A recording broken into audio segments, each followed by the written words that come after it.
Inadequate access to what you call, there is the bandwidth that has limited the access to internet itself. Over the years, the Innovation Village has empowered the youth with ICT knowledge through training with the goal of creating jobs and tackling societal problems.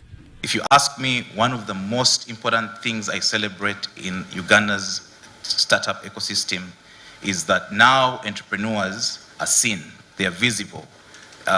It's okay for someone to say, I am a technology entrepreneur, I'm building a startup. You know, we have new careers that we're building. Although there are notable achievements, numerous challenges do exist that hamper the penetration of ICTs, especially in key sectors of the economy, such as agriculture. They include cost of internet, poor infrastructure, and suspicion from the end users. The adoption rate of technology, hasn't been as much as we had anticipated earlier. Yes, there is a lot of improvements. People are actually getting to learn about technology. There are so many infrastructures in place. And so far the challenges is the switching from cash to cashless. You have to train people, like you have to do continuous training about the digitizing them from their cash savings groups. ICT innovations catalyze entirely new industries and other pathways, and thus creating limitless opportunities, crucial in accelerating social and economic development.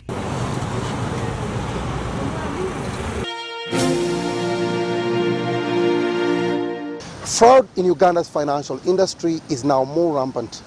Hardly a day goes by without a red alert or a fraud complaint. The worrying trend has come to the attention of the bankers' umbrella body, Uganda Bankers Association, which has vowed to safeguard the industry players and their customers. Statistics show that every single minute, more than $11.4 million is lost globally due to cybercrime, the most common method of fraud targeting the banking industry. Uganda's financial industry has not been spared. Well, I can say that fraud is increasing, especially on the digital channels. We have various convenient methods of payment. In the process, customers may compromise their identity, their passwords, their access codes, their PIN codes, either because of insufficient knowledge or fraudsters have observed certain behavior and they're able to play games with particular customers, or instances where identity is compromised either by our own staff. Remember, we recruit staff from among ourselves. Yes, from the country, from our children, our brothers, our sisters, those who go to school, who qualify, anybody who qualifies. They are part of the society. Some of them have bad intentions, however nice they were when they were coming in. Some of them are tempted. Some of them are promised big monies to share part of the loot. Human beings are only human. But what are the most common forms of fraud affecting Uganda's sector and its customers? Put them in about three ways. One is what we call identity theft, impersonation and forgeries, where documentation speaking about the customer are forged. That's gaining an entry because we use the original documentation and we update, but people find ways of making sure they are forged and so on. And this may manifest in checks, cards, and other documents. Then there is loan fraud, again, where people come with the intention of not paying, whereas we have appraisal mechanisms to make sure you get the loan for the purpose and you are genuine, you can indeed pay for it, and it's for a good reason. Sometimes people divert funds, even when you fall onto the security or collateral as a fallback, there are issues with it and the loan goes bad. But the most increasing one, the third category, like I said, is cyber, which is where things are happening. This prompts another question on what should be the first line of defense in curbing financial fraud in the dawn of new technologies which offer convenience. One of the most important areas is regulation. Recently, the payment industry has become heavily regulated. So to become a player, you have to be, checked thoroughly from end to end. And this over time, as both sides get better, the security will just improve. I would say implement the latest. Always have the latest technology with you, even if it costs a lot to upgrade your security. A lot of businesses shy away from that. We should continue, though, to strengthen the security frameworks. Awareness is one of them. Controls, both from a system, from a process point of view, but it starts with awareness. How do you secure your phone? What passwords, what authority levels are required, so that your money, even if by mistake somebody had said, at least an alert comes to you, you block it before it happens. User knowledge, a lot of education. So I really think that it has got more benefits, digitization. The power of technology and processing speed is still being unleashed, and that brings more advantages. But we have to deal with the realities that there are people 24/7 planning theft. The Chief Executive, Liquid Telecommunications, Dennis Kahindi, explains the risk and loss of money linked to digitization. Yeah, now these are international cyber statistics that every single minute that passes, the world, globally, 11.4 million US dollars is being lost for every single minute via cybersecurity. And guess what? What that means is every single minute there are probably millions of attacks on millions of devices, and some of them are very, very successful. And when those successful ones happen, that's where that loss happens. $11.4 million looks like a lot of money, but if you look at the exposure of the entire world, that is just a small percentage. But it's that risk and that hunger, because people realize that there is money to be stolen for them to be made if they continue to successfully hack certain systems. We've seen even local banks here, some of them have had breaches on their systems. We've seen local telecoms having breaches to their systems. Now all this combined with the entire global number, that's where that statistic comes from. According to the Bankers Association, fraudsters target mobile money and bank-operated internet transactions. Although the bankers' body is in sensitization drives, there is need for more awareness for both the old and new sector players and customers to safeguard against fraudsters. Sigoa for UBC Business.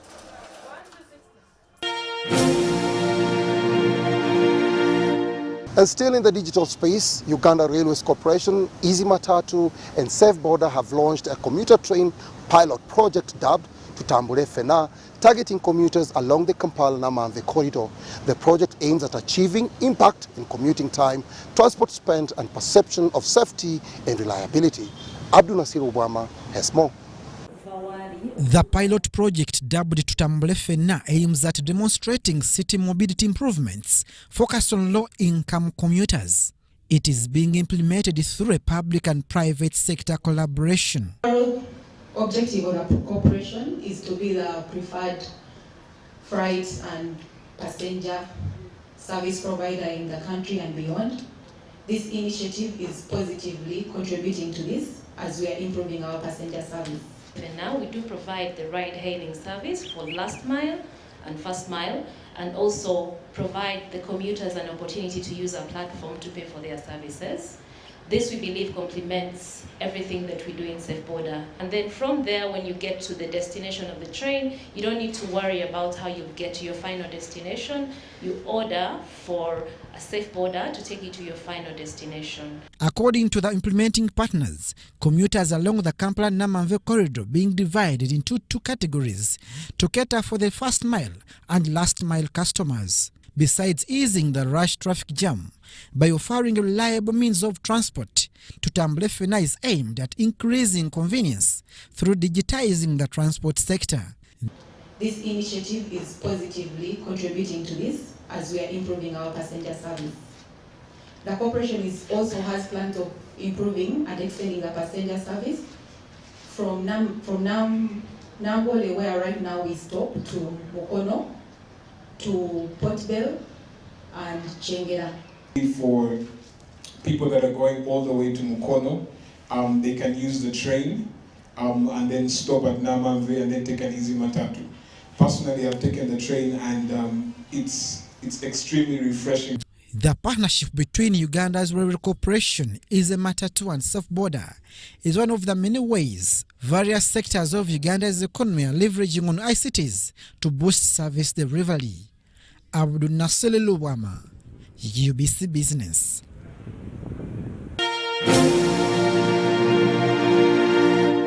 The fuel retail business has numerous challenges that often lead to loss of money. To help address the situation, PesaPal, an online payment solution, has introduced a digital solution to the Ugandan market. Get to know more from Isaiah Otika. So the fuel business is very high risk. It is low margin. So we wanted to see how can we really help with our digital payment solutions. How do we help the players in this industry to streamline their operations? And that's where the whole idea came in. So we did our market research, we talked to various businesses, and they guided us on what exactly the gaps are, and that is how we ended up building Forecot. So with Forecot, you're able to do a variety of things. That's like wet stock management. So you're able to monitor in real time. So you might be anywhere in the world. You might have multiple stations across the country. So Forecot gives you immediate feedback on how your business is doing. Then with that data, you're now able to make quick decisions. Which days are peak, which days are low. So basically it is for the proprietors or the entrepreneurs, but not some of us who drive in, drive out of fuel. It actually affects you as well. Let's say you're running a fleet, even you as an individual. If you go to a fuel station that runs with Forecot, you're guaranteed that the fuel that you've paid for is actually what is entering your vehicle. So we have things like automatic invoicing. So as soon as the pump has dispensed fuel, Forecot can be programmed to send an invoice to the fleet manager, or if you're an individual, the same.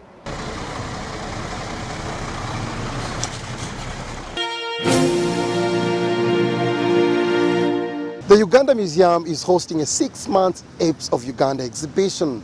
This exhibition seeks to generate deep insights into the integrated primate conservation and sustainable tourism business. Let's have a look.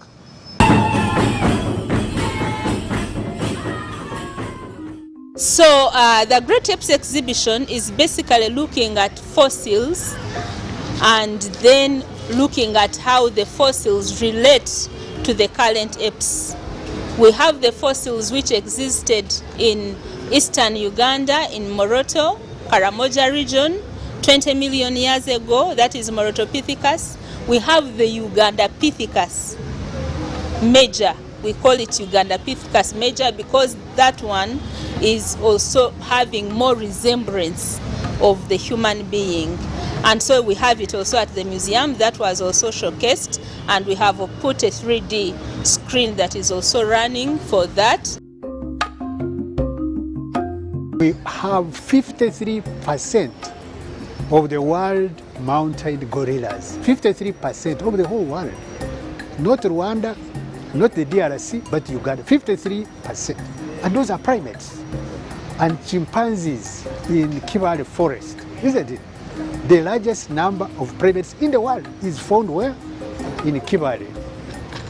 So the purpose of this exhibition, therefore, is to inform Ugandans, to inform the world, to inform scholars, to inform the journalism fraternity that for these 6 months, let us concentrate on knowing that Uganda is gifted by nature and we are the capital, literally the capital of primates of the world. We have done this one to inform the natural conservation. They are intertwined, okay? We are talking about apes, we are talking about evolution. So when something is an ape or when it has evolved, those old ones are displayed in the museum. Whereas the natural, the ones which are still in the forest, are under wildlife. So that's why even I think whoever created our ministry had no mistake of having both natural and cultural heritage together.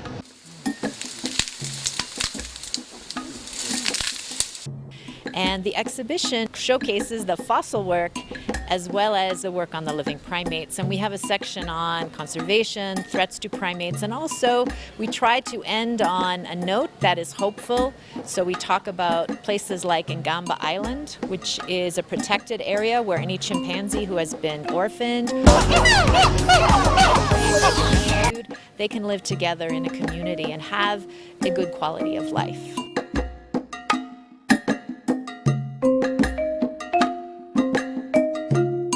Mine is to welcome the public, encourage them to come and visit the museum.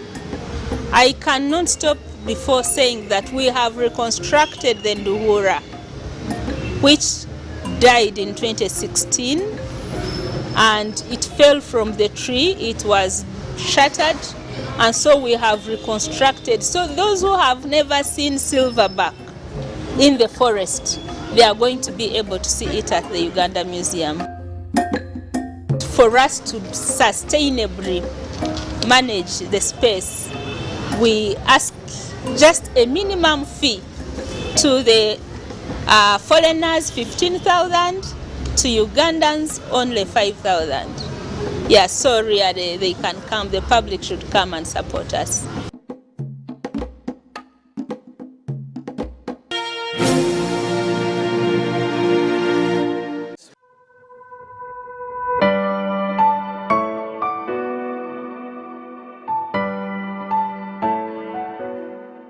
As much as we are talking about conservation, you must develop. Some of these natural resources must be exploited for the benefit of Ugandans. But the most important thing is balancing the two. How do we balance between wildlife conservation and oil what? Drilling or exploration?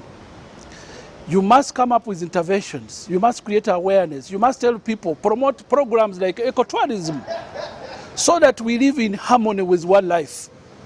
Otherwise, you cannot say, keep wildlife and people are not benefiting from it. We must benefit. The most important thing is doing research.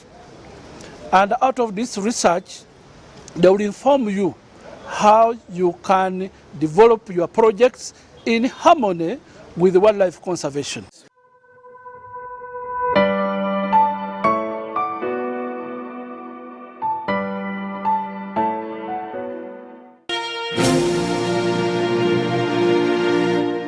And on to our regional scene, the Kenyan transport stakeholders and government officials are discussing a proposal on how public transport vehicles known as matatus can go fully cashless.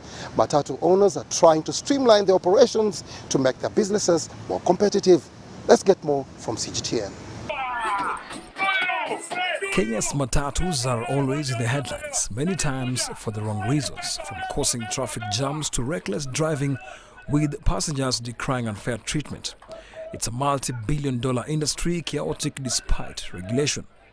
Stakeholders say going cashless will help standardize operations, including fares and cab losses.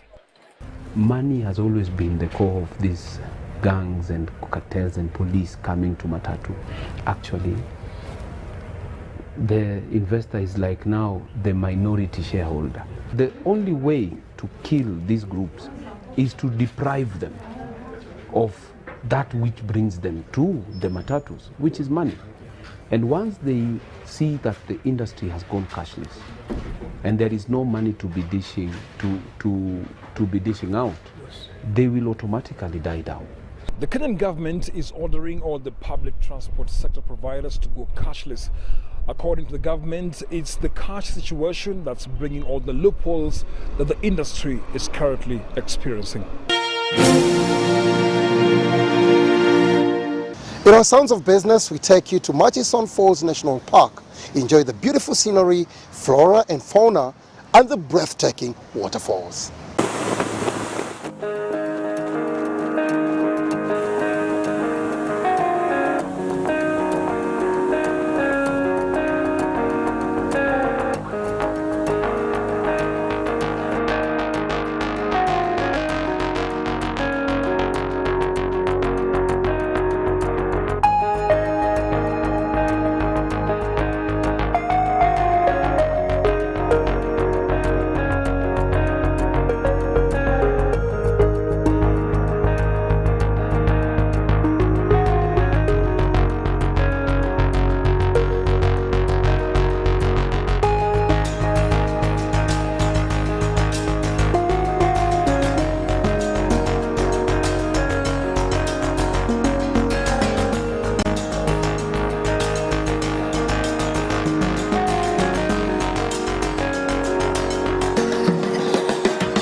As we sign off, we leave you with a few tips and skills that will pay you forever. The first one, the ability to sell and negotiate, the ability to keep trying even after failure, and the ability to adapt, improvise, and overcome obstacles. We're humbled that you have been part of the show. See you next time. Bye-bye.